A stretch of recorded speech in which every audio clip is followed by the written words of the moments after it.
새로운 삶의 방식 15번째 시간, 두려움에서 기대로라는 제목으로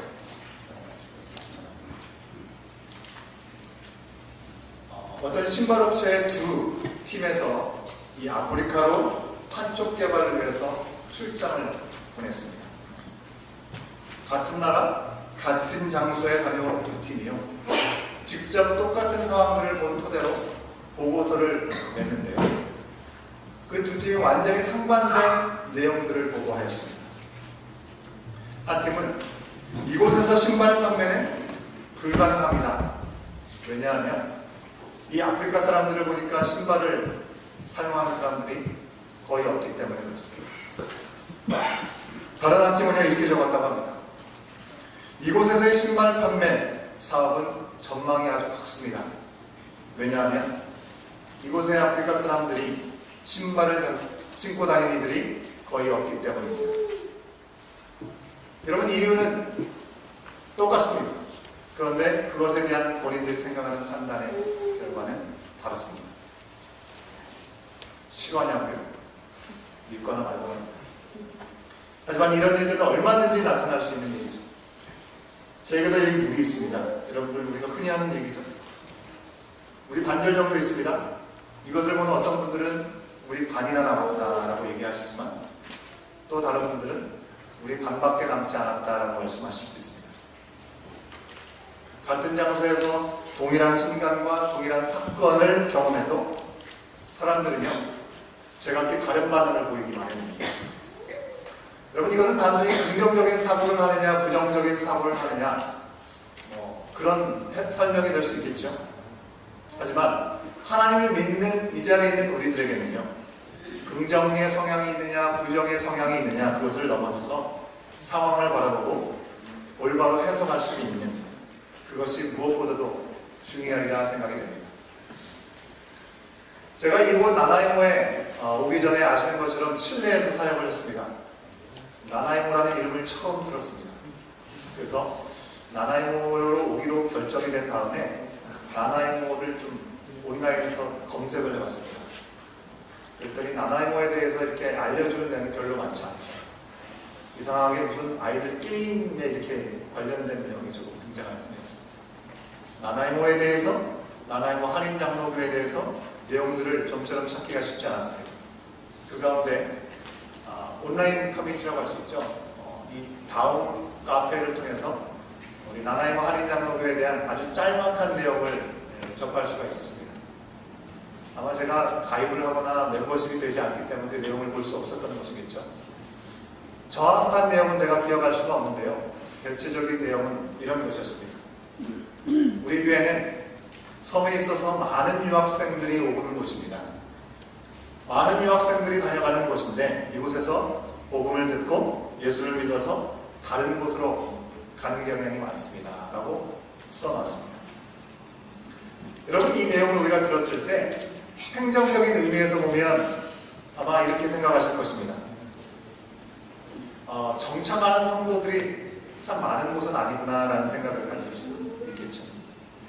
실제로 제가 교회를 오기 전에 한국을 거쳐서 이곳에 오게 되었는데요. 한국에 잠시 머무는 시간 동안에 오랫동안 만나지 못했던 선배 목사님들, 동기 목사님들 함께 만나서 가는 교회가 어떤 곳인가 물었을 때 저도 잘 알지 못하지만 이런 교회라는 이야기를 제가 들었습니다 라고 전했을 때 그들의 대답은 한결같이 비슷했습니다. 그러면 목사는 힘들겠구만 라는 그런 반응이었습니다.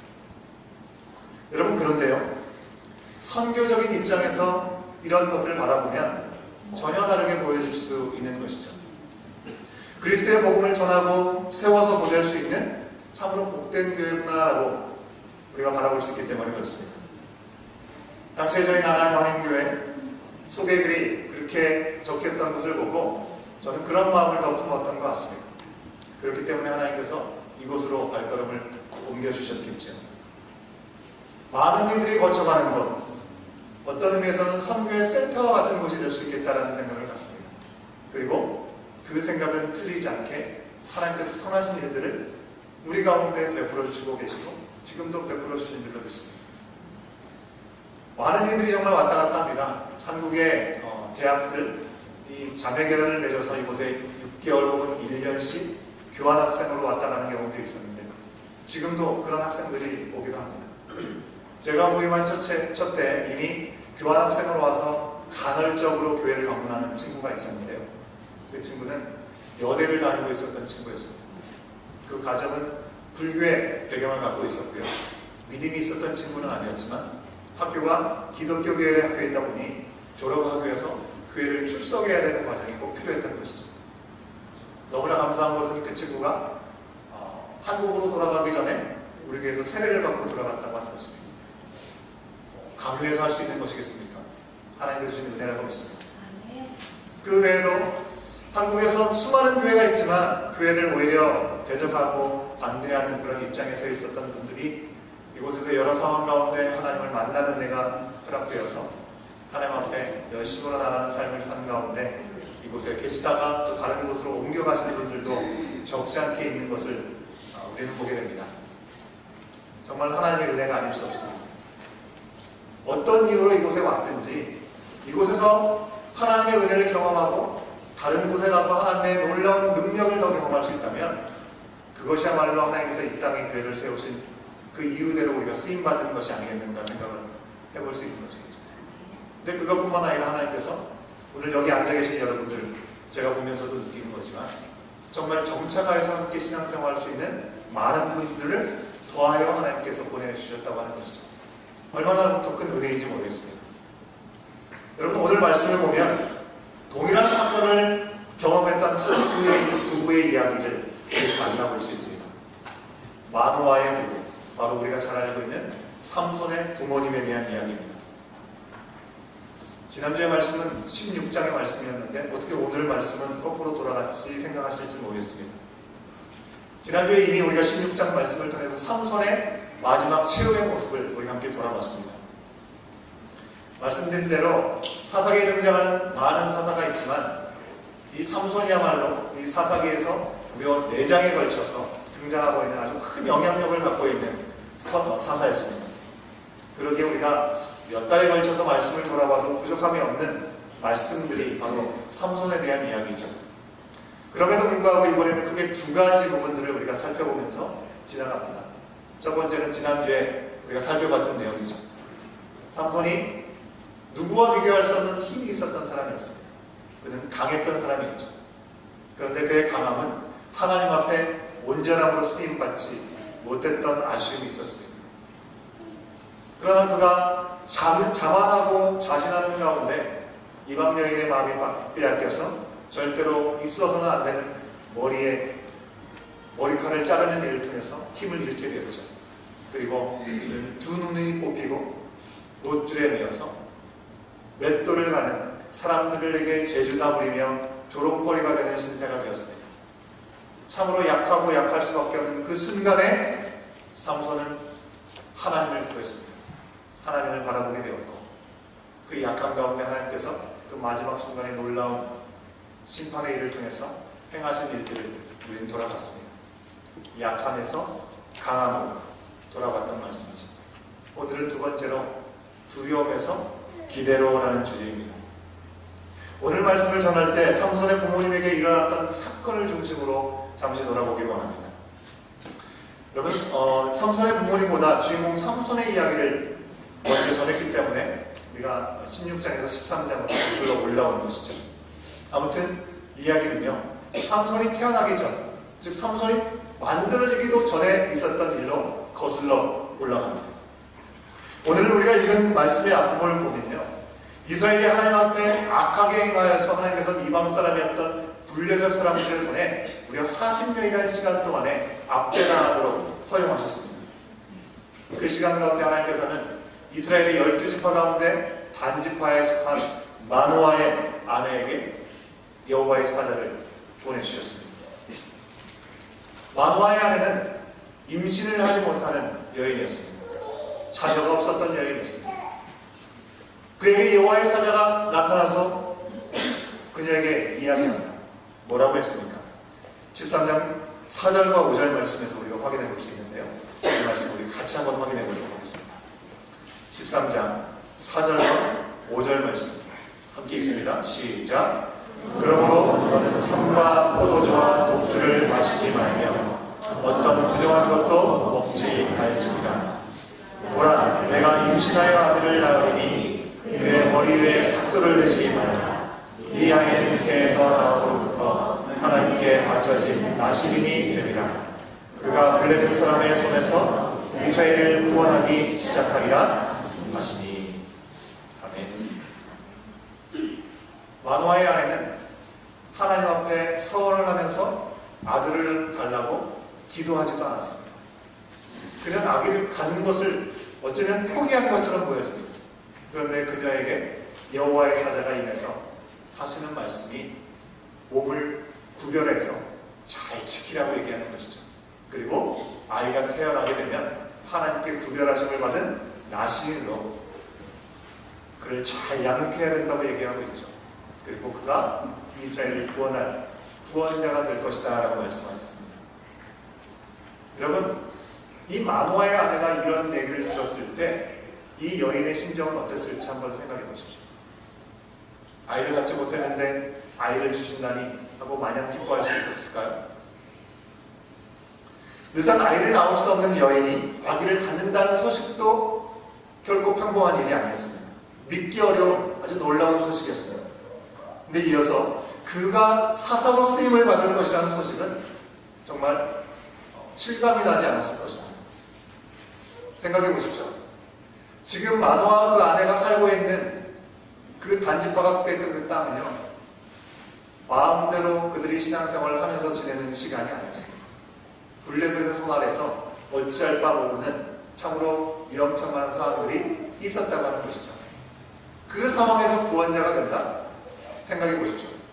내 몸에서 태어난 아들이 너무나 귀한 아들인데 그 아들이 이스라엘을 구원해내기 위해서 이런 힘들고 어려운 상황들을 뒤집어야 되는 그 힘든 일들을 감당해야 된다고 생각하면 그 일이 마냥 기쁘고 즐거운 일로 들리지 않을 수 있다고 하는 것이죠. 제가 한참의 시간을 청소년 사역을 했습니다. 청소년 사역을 하다 보면 1년에 한두 명 이상의 학생들이 저에게 와서 하는 얘기가 있었습니다. 그건 뭐냐면, 목사님, 제가 목사가 되어야 될 것 같아요. 혹은 선교사가 되어야 될 것 같아요. 하나님이 저를 그런 자리로 부르시는 것 같아요 라고 이야기를 하는 것이었습니다. 그 이야기를 할 때는 거의 좀 비슷한 상황들입니다. 언제 그런 얘기를 할까요? 수련회 갔다 와서 은혜를 받고 뭔가 큰 도전을 받고 난 후에 결단을 하는 것이죠. 그러면 제가 그 아이에게 함께 기도하자, 하나님의 선하신 인도하심을 함께 구해보자 라고 얘기를 합니다. 아이는 집으로 돌아가죠. 부모님에게 그런 얘기를 합니다. 부모님 뭐라고 하실까요? 할렐루야 하실까요? 놀렐루야 하십니다. 아무리 믿음이 좋은 부모님이라 할지라도 그런 얘기를 자녀들이 하게 되면 움찔하게 되시는 것이죠. 마음을 그대로 전달하기가 곤란하기 때문에 이렇게 보통 말씀을 하십니다. 목사님이 아니어도 하나님을 기쁘시게 할 수 있는 일은 얼마든지 많다고 얘기를 보통 하십니다. 맞는 말이죠. 하지만 그 말의 진위가 그게 아님을 알면 마음이 좀 씁쓸한 마음을 갖게 됩니다. 심지어는 마음이 심각해서 어찌할 바 알지 못하는 부모님들은 저에게 상담을 요청하시면서 그런 얘기를 하시기도 하십니다. 아이가 아직 어리기 때문에 잘 몰라서 그러니까 잘 좀 타일러달라고 저에게 얘기하시는 경우도 사실 있었습니다. 어떤 분들은 돌직구를 하시죠. 꿈에도 꾸지 말라면서 그렇게 말씀을 하십니다. 뜨거운 물에 뜨거운 마음에 찬물을 끼얹는 경우도 보았습니다. 여러분, 왜 그런 것입니까? 하나님의 일을 감당하는 건 참 귀하고 좋은 것이지만 부모의 입장이 되다 보면 그 부분들이 쉽지가 않은 것이죠.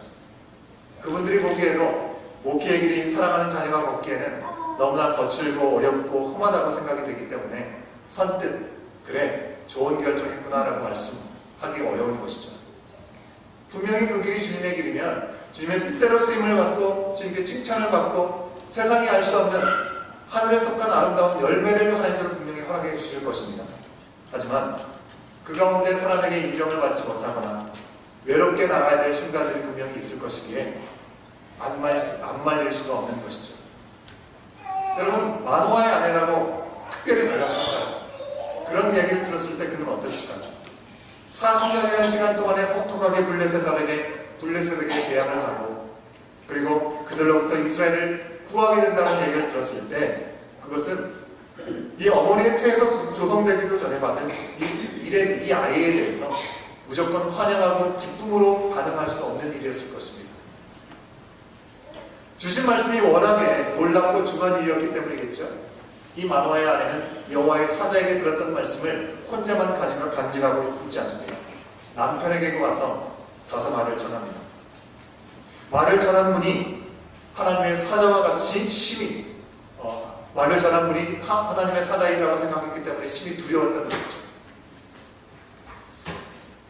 이렇듯 이 마노아의 아내는요, 아이를 가질 것이라는 이 기쁨의 소식 위에 그저 감격만 한 것이 아니라 이 여호와의 사자 앞에 어찌할 바 알지 못하는 가운데 자기가 궁금한 것조차도 물을 수 없는 두려움에 사로잡았다고 하는 것입니다. 마노아는 이 일에 대해서 어떻게 반응합니까? 이 아내에게서 이야기를 듣고 나서 다른 어떤 말을 하고 어떤 행동을 취하기 전에 여호와 하나님 앞에 먼저 기도했습니다. 여러분, 이 마노아의 신앙이 참 대단하다는 생각을 우리가 가질 수 있습니다. 여러분, 성경에 등장하는 믿음의 주인공들이 기도하는 것 당연하게 우리가 받아들일 수 있죠. 하지만 당연하게 받아들일 수 있는 그의 기도는 그가 기도할 수 있는 상황이 아니었다고 하는 것입니다. 여러분, 지금 마노아가 처해 있는 상황이 어떻습니까? 평탄하게 하나님의 인도하심을 받으면서 신앙생활을 하고 있는 상황이 결단이 아니라고 하는 것입니다. 사람마다 자기의 소견에 오른 대로 자기 멋대로 하나님과 상관없이 판단하고 그렇게 살아갔던 그 시대였다고 하는 것입니다. 하나님을 구하고 찾지도 않고요. 그리고 하나님을 등지고 오히려 우상 숭배를 일삼는 그런 상황이었다고 하는 것입니다. 그런 사사시대였어요. 그나마 마노아가 살던 이 40년간 괴로움을 당하면서 하나님께 돌아와서 회개하고 하나님 앞에 돌아오는 시간들이 있으면 좋겠는데 그런 생각도 쉬워도 하지 않는 그런 아주 영적으로 참혹한 암울한 시대와 상황이었다고 하는 것입니다. 외부적인 상황은 이랬죠. 내부적으로 어떻습니까? 가정 안에서는 대부분 모든 사람들에게 있는 자녀가 없었습니다. 그 당시에는 하나님께서 주신 복의 기준이 얼마만큼 많은 자녀들을 거느리냐가 있었는데 아이를 자기 아내는 낳을 수가 없었다고 하는 것이죠. 여러분 생각해 보십시오. 마노아의 입장에서 볼 때 하나님을 믿고 하나님께 기도하고 하나님을 믿고 살기에는 그분만을 온전히 신뢰하며 살기에는 외부적으로 국가적으로 하나님 도대체 우리를 사랑하시기나 하는 것입니까? 왜 우리를 블레셋의 손에 파셔서 이렇게 힘들게 하십니까? 불평, 불만을 토로할 수밖에 없는 상황이었던 것이죠. 내부적으로는. 왜 저 사람들은 저렇게 큰 축복을 받았는데 하나님 앞에 온전하게 서하려고 씨름하는 저에게는 왜 자녀를 주시지 않는 것입니까? 불평할 수 있는 상황이 아니겠습니까? 그러나 어쩌면 그에게 닥친 이러한 어려움 때문이었는지 마노아는 하나님께 기도할 줄 아는 사람이었습니다. 마노아는 기도하기를 시작합니다. 그가 어떻게 기도했을까요? 오늘 말씀 8절 말씀에 그가 기도하는 내용들을 볼 수가 있는데요. 8절 말씀 있나요? 8절 말씀을 제가 읽겠습니다. 13장 8절 말씀인데요.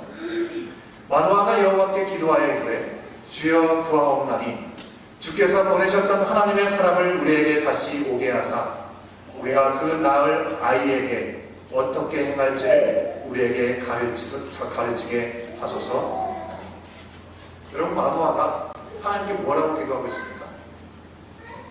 아내가 만났던 하나님의 사자를 다시 한번 만날 수 있게 해달라는 것입니다. 그리고 그 하나님의 사자를 통해서 허락하실 자녀가 어떻게 살아가야 되는지 그 구체적인 방법을 알려달라고 기도하고 있다고 하는 것입니다.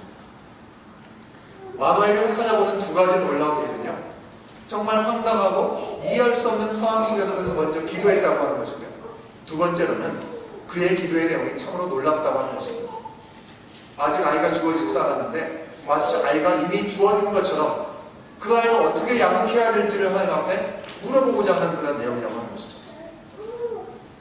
우리가 그의 기도를 들으면서요, 하나님께서 그 어둠의 시대 가운데 삼손을 허락하실 때 왜 마노아의 집을 사용하셨는지 우리가 짐작해 볼 수 있는 것이죠. 아무런 소망이 없다고 하는 그 순간순간마다 하나님께서 후문퇴하시면서 사용하실 과정들이 분명히 있었는데 그 중에 바로 만화의 과정이 하나님께서 보셨던 과정이라고 하는 것입니다. 하나님은 그의 기도에 소리를 들으셨습니다. 9절 말씀에 보면요, 하나님께서 들으셨다라고 기록하고 있는데요, 이 들으셨다라는 말은 우리말로 쉽게 더 표현하면 경청했다라는 그런 의미가 될 수 있겠습니다. 소리만 들으신 것이 아니라 만화의 진심을 그대로 경청하셨다고 하는 것입니다. 하나님의 사자가 다시 여인에게 나타납니다. 여인에게 나타났을 때 이 여인은 밭에 있었습니다. 그랬을 때 이 여인이 남편을 불러오게 된 것이죠. 이 여인이 여호와의 사자를 만나게 되었을 때 여호와의 사자가 임했다라고 표현하고 있습니다. 찾아왔다, 다가왔다가 아니라 임했다. 무슨 얘기일까요? 그냥 누구든지 생각할 수 있는 어떤 사람, 선지자와 같은 존재가 아니고 천사와 같은 그 이상의 존재가 임했다라는 것을 그는 분명히 이제 알게 되었다고 하는 것이죠. 여인은 급히 남편을 불렀습니다. 만화는 당신이 일전에 아내에게 나타났던 그 사자가 맞습니까? 라고 먼저 확인합니다. 그리고 하나님의 사자는요, 다시금 만화에게 나시인으로 태어날 그 아들이 포도주나 포도나무에서 난 또 어떤 것도 가까이에서는 안 된다고 분명히 얘기합니다. 철저한 절제의 삶인 거죠. 무엇을 얘기하는 것입니까? 악으로 생각되는 것은 어떤 것도 모양이라도 버려야 된다고 강하게 요구하시고 계시는 것이죠. 만화는 아내에게 들은 모든 말을 하나님의 사자를 통해서 확인하게 되었습니다. 그리고 감사한 마음으로 그분을 대접하고 싶었습니다. 어린 염소를 잡게 된 것이죠. 하나님의 사자로 오신 이분이 누구인지 제대로 몰랐기 때문에 선지자 중에 한 사람처럼 먹을 음식을 대접하고 싶었던 것입니다. 만화가 준비하고 내어놨던 이 염소 새끼, 근데 이것을 바라보면서 선지자는, 이 하나님의 사자는요, 나에게 줄 것이 아니라 여호와께 제사를 드릴 것을 요청하고 있는 것을 보게 됩니다. 여러분, 만화처럼 그 어두운 시대 가운데 믿음이 좋은 사람을 찾는 것도 쉽지 않죠. 그가 하나님 앞에 참으로 온전해지려고 실험했던 사람이면 분명할 것입니다. 그런 그였음에도 불구하고 하나님의 사자가 임했을 때 그 하나님의 사자가 선지자인지 아니면 천사인지 아니면 다른 존재인지 분간하지 못하는 연약함이 그 가운데 있었음을 우리가 보게 되는 것이죠. 왜냐하면 그가 천사와 같은 존재, 하나님이라고 생각했다면 그분 앞에 예배를 드리려고 했지 음식을 마련해서 대접하려고 하지 않았을 것이기 때문에 그렇습니다. 여러분, 우리도 만화처럼 그럴 때가 있지 않습니까? 우리가 믿음으로 살려고 몸부림칩니다. 하지만 하나님의 뜻하신 길을 인도함을 받고 나갈 때 처음부터 우리가 그 뜻을 다 온전하게 깨닫고 알아서 갑니까? 그러지 못할 때가 너무나 많이 있지 않습니까? 하나님의 말씀을 듣고 순종하고 그렇게 살아가고 있지만 내 한계 속에서 하나님의 뜻을 다 이해하고 깨달아서 그 길을 갈 때가 참 많이 없습니다. 하나님을 모르면서도 하나님의 인도하심을 믿게 나갈 때가 있는 것이죠. 우리가 하나님의 인도하심을 온전히 깨닫지 못한다고 했을 때 하나님께서 우리 가운데 질책하시나요? 너는 아직도 내가 이렇게 얘기하는데 왜 그것을 모르느냐라고 말씀하시나요? 그렇게 말씀하시지 않습니다. 오히려 만화처럼 그저 내가 다 깨닫고 이해하지 못한다 할지라도 순종하며 나가기를 원하고 그 마음 가운데 온전히 감사하는 그 모든 사람들에게 하나님은 당신의 방법으로 하나씩 당신의 뜻을 온전히 알려주시는 것이죠. 사실 만화에게 오신 하나님의 사자는 보통 분이 아니었습니다. 그가 예상하는 대로 염소고기로 대접할 선지자가 아니었던 것이고요, 천사 정도가 아니었습니다. 그분의 이름을 만화가 묻습니다. 하나님의 사자가 당신을 뭐라고 소개합니까? 우리 18절 말씀에서 확인할 수 있습니다. 18절 말씀에서 같이 한번 확인해 볼까요? 함께 있습니다. 시작. 여호와의 사자가 그에게 이르되 어찌하여 내 이름을 묻느냐? 내 이름은 기묘자라 아니라. 기묘자라고 얘기하고 있습니다. 만화가 번제와 소제물을 바위 위에 올려놨습니다. 그때 놀라운 이적이 일어나는 것이죠. 어떤 일이 일어납니까? 바위로부터 불꽃이 하늘을 향해서 치솟았습니다. 있을 수 없는 일이죠. 불을 붙이는 것도 아닙니다. 그런데 더 놀라운 것은 이 불꽃이 하늘로 올라갈 때 하나님의 사자 또한 휩쓸려 같이 올라가게 되었다고 하는 것입니다. 꿈에도 상상할 수 없는 놀라운 기적과 같은 일들이 마노아와 그의 아내님 앞에 현실로 나타나게 된 것입니다. 마노아와 아내가 이에 대해서 어떻게 반응합니까?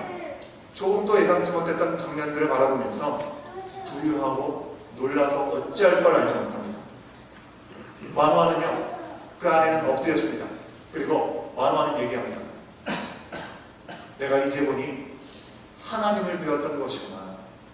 하나님을 배웠으니 이제 내가 죽겠구나. 죽을 것을 생각했습니다. 그래서 두려워했습니다. 여러분, 마노아와 그의 아내에게 기쁜 소식을 전하고 제단에 불꽃이 함께 올라가게 하신 분, 기묘자라고 말씀하고 있는 분, 그분이 누구인 것입니까? 그분 바로 이 땅에 인간의 몸을 입고 오신 예수 그리스도이신 것이죠. 2000년 전에 우리 모든 인생의 문제를 해결하시기 위해서 이 땅에 오신 분이 예수님이신데, 그 예수님께서 2000년 전보다도 한참 전 사사시대에 이 땅에 하나님께서 구원하실 구원의 도구로 사용하실 삼손을 예비하기 위해서 오신 시간이 있었다고 하는 것입니다. 말씀이 들려지지 않는 그 상황 가운데 삼손을 보내시기 위해서, 그를 출생시키고 소명을 새롭게 하시기 위해서 이 땅에 임하셨다고 하는 것입니다. 우리는 삼손을 바라보면서 예수님께서 결국에는 임하실 그 귀한 모습들을 마치 그림자와 같이 볼 수 있게 되었다고 하는 것이죠. 이 사사시대 예수님께서 오셨던 그 당시 2000년 전의 그 상황과 너무나 많이 닮아 있습니다. 여러분 한번 생각해 보십시오. 예수님께서 이 땅에 오신 시기는 어땠습니까? 어느 시대든지 구약의 시대 가운데 하나님의 말씀을 하나님의 사람들을 통해서 전해주셨습니다. 그러나 말라기 선지자를 마지막으로 예수님이 오시기까지 무려 400년이라는 시간 동안에 하나님의 음성은 들려지지 않았습니다. 삼손이 태어나기 전 40년 동안 블레셋의 압제를 받으면서 하나님의 음성에 귀 기울이지 않았던 그 시대, 예수님께서 오실 때 400년의 시간 동안에 하나님의 음성이 들려지지 않았습니다. 영적인 암흑기였다고 하는 것입니다. 사실 예수님께서 오시기 전에 잠시 잠깐의 평화가 있었죠. 하지만 예수님께서 오셨던 그 당시에는 어땠습니까? 로마 제국에 의해서 압제를 당하고 이스라엘 백성들은 자기 마음대로 어떤 것도 할 수가 없는 시대였습니다. 블레셋에게 40년 통제를 받았던 사사시대의 모습과 비슷한 모습을 알 수 있겠죠. 마노아의 아내는 한 번도 하나님 앞에 아들을 달라고 구하지 않았는데 그의 몸을 통해서 구원자 삼손을 주셨지만 예수님은 어떻게 오셨습니까? 전혀 생각지 않고 예상하지 않았던 한 여인의 몸을 통해서 이 땅에 인간의 몸으로 오셨습니다. 하나님의 말씀이 들려지지 않자 구약에 허락하셨던 메시지, 그 율법을 들고 사람들은 하나님의 말씀을 쫓아가고 자신의 방법과 자신의 기준으로 하나님의 말씀을 지키고자 애를 썼습니다. 주신 율법을 무려 600개가 넘는 아주 구체적인 이 지켜야 될 율법들을 만들어서 당시에 많은 믿는 사람들에게 큰 짐을 지워줬던 것이죠. 그 길이 괴로움의 길이 될 수밖에 없었습니다. 자신들의 종교적인 욕구를 만족시키는데 하나님의 선하신 뜻을 제대로 알지 못한 채 그렇게 살아가도록 했다는 것이죠. 사람들은 하나님이 주신 계명을 잘 알지 못했습니다. 하나님의 뜻이 무엇인지를 온전히 지키기 위한 것이 아니라 그저 종교적인 계명들을 더 어렵게 만들어가고 지켜나가는 걸 통해서 자신들이 드러나고 오히려 하나님에 대해서는 오해하게 하고 마음과 몸에 큰 짐을 지어줬다는 것이죠. 어찌 보면 하나님에 대한 열망과 열심은 분명히 있었을지 모르겠습니다. 근데 그들은 하나님을 제대로 이해하지 못했습니다. 두려움과 의무로 그들은 살아갈 수밖에 없었습니다. 그러나 그런 어려움 가운데 두려움에 사로잡히고 의무를 가지고 살아갈 때 예수님은 이 땅에 구원자로 오셔서 권세 있는 새로운 교훈으로 그들이 지켜가고 있는 그 내용의 핵심이 무엇인지 분명하게 다시금 깨우쳐 주실 뿐만 아니라 계명의 참 의미를 이 스스로는 도저히 죄의 사슬을 끊을 수 없음을 아셨기에 이 땅에 오셔서 십자가를 지시고 죽으셨다가 부활하심을 통해서 죽을 수밖에 없는 우리들 영혼, 죽음에서 생명으로 우리에게를 바꾸어 주셨다고 하는 것입니다. 하지만 당시에 많은 사람들은 여전히 나 자신의 생각에 집중하고 내 생각에 옳은 대로 집중하면서 예수님께서 오심을 눈으로 보면서도 그분이 그분인지를 알지 못하고 오히려 십자가에 못 박고 말았다고 하는 것입니다. 여러분, 만화의 시대에 40년의 암흑기 속에서 이스라엘은 신음했습니다. 하지만 하나님의 구원을 제대로 구하지도 못하고 무력하게 고통을 당했다고 하는 것입니다. 하나님께서 그들을 구원하시기 위해서 삼손을 예비하시고 만화의 가정에 예수님께서 친히 오셔서 그 모든 일들을 알려주셨다고 하는 것입니다. 하지만 그 시대로서는 남다른 경험을 가진 만화조차도 그 하나님을 알아보지 못했습니다. 하나님을 경외했습니다. 하나님을 위대한 분으로 함부로 할 수 없는 분이라는 사실을 그는 분명히 알았지만 하나님이 어떤 분이신지 온전히 알지 못했기 때문에 그는 두려워할 수밖에 없었다고 하는 것이죠. 죽을까 두려워했습니다. 이제 내가 죽겠구나 생각했습니다. 그런데 그때 바로 마노아의 아내가 남편에게 얘기를 하게 된 것이죠. 여러분, 마노아의 아내는 우리가 앞선 내용들을 통해서 살펴볼 수 있는 것처럼 마노아만큼 신앙이 좋았던 것처럼 보이지 않습니다. 먼저 기도할 줄 알았던 것도 아니었고요. 아이가 생긴다는 얘기를 듣고 거기에 믿음으로 응답하지도 못했습니다. 근데 단 한 가지만큼은 분명하게 믿었던 것 같습니다. 오늘 본문에서 주어지고 있는 것처럼 하나님이 만약 그들을 죽이려고 했다면 번제와 소제를 드릴 때 어찌하여 살아남도록 남겨주었을 것인가. 왜 이 모든 일들이 진행되도록 하나님께서는 내버려 두었을 것입니다. 아들이 태어나고 구원자가 될 거라는 말씀을 주시지도 않았을 거라는 분명한 믿음 가운데 죽임을 당하지 않을 거라는 확신을 그는 갖고 있었던 것이죠. 남편에게 그와 같은 얘기를 하는 것입니다. 여러분, 오늘 우리 가운데 주시는 말씀을 통해서 우리는 이 여인의 말씀을 통해서 분명한 교훈을 가질 수가 있습니다. 어떤 것을 하나님 우리 가운데 담아주시기 원하실까요? 물론 아내들의 말을 잘 들어야 된다. 그것도 참 중요한 부분일 수 있을 것 같습니다.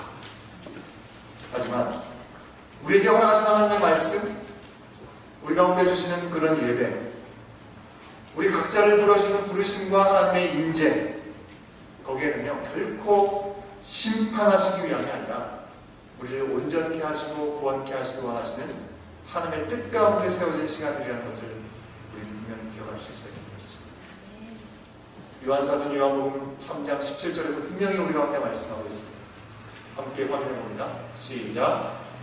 하나님이 그 아들 세상에 보내신 것은 세상을 심판하려 하심이 아니요 그로 말미암아 세상에 구원을 받게 하려 하십니다. 여러분, 이 말씀이 하나님의 사전에는 심판이 없다, 그것을 말씀하고자 하시는 것입니까? 아니죠. 분명히 심판이 있습니다. 하나님 앞에 우리의 모습들이 그대로 셈이 될 것입니다. 하지만 그 심판조차도 우리를 온전한 구원의 자리로 인도하시고자 하시는 하나님의 열심이라고 하는 것이죠. 삼손을 보내주시고 예수 그리스도를 보내주시기까지 그 모든 일들을 행하시는 그 일의 본 목적은 심판이 아닌 구원이었음을 우리는 분명히 기억할 수 있어야 될 줄 믿습니다. 대림절 첫 번째 주일을 시작하면서 예수께서 오시는 시간, 왜 무엇을 위해서 이 땅에 오셨는지를 우리가 묵상하며 지나는 시간들을 갖게 될 것입니다. 그저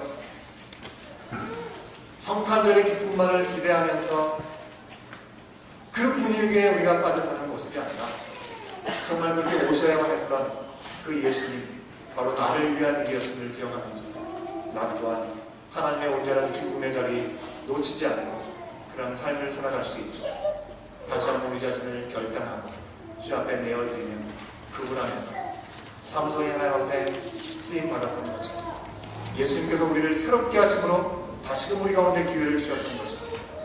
어떤 두려움이 우리 가운데 엄습한다 할지라도 그 두려움은 우리를 멈춰서게 하고 절망 가운데 빠지게 하는 것이 아니라 새로운 기대의 자리로 우리를 부르시고 요청하시는 뜻이 있음을 기억하고 그 주님과 함께 나아가는 저와 여러분 우리의 모습이 될 수 있기를 주 여러분 간절히 축원합니다. 기도하시겠습니다. 참 좋으신 하나님 은혜를 감사합니다. 오늘도 우리 가운데 말씀하시는 그 하나님의 음성 앞에 두려움에 떨 수밖에 없는 모든 일들 앞에 마노아와 그의 아내는 하나님 앞에 새로운 기대를 가질 수 있게 되었고 하나님의 계획하신 그 뜻대로 하나님의 선하신 뜻을 이뤄가는 통로가 되었음을 우리는 오늘 말씀을 통해서 접하게 됩니다. 우리의 삶의 여정 가운데서도 이미 예수 그리스도께 우리의 삶의 모든 문생의 문제를 해결하여 주셨고 죽음을 생명으로 두려움을 소망으로 바꿔주셨음을 우리의 입술로만 고백하는 자가 되지 않도록 인도하여 주시고 우리의 삶이 증거할 수 있도록 인도하여 주시옵소서. 가는 곳마다 행하는 일들마다 허락된 시간들마다 주님을 예배하는 삶이 우리의 삶의 구석구석에서 주장될 수 있기를 간절히 소원하며 모든 말씀 예수님의 이름으로 간절히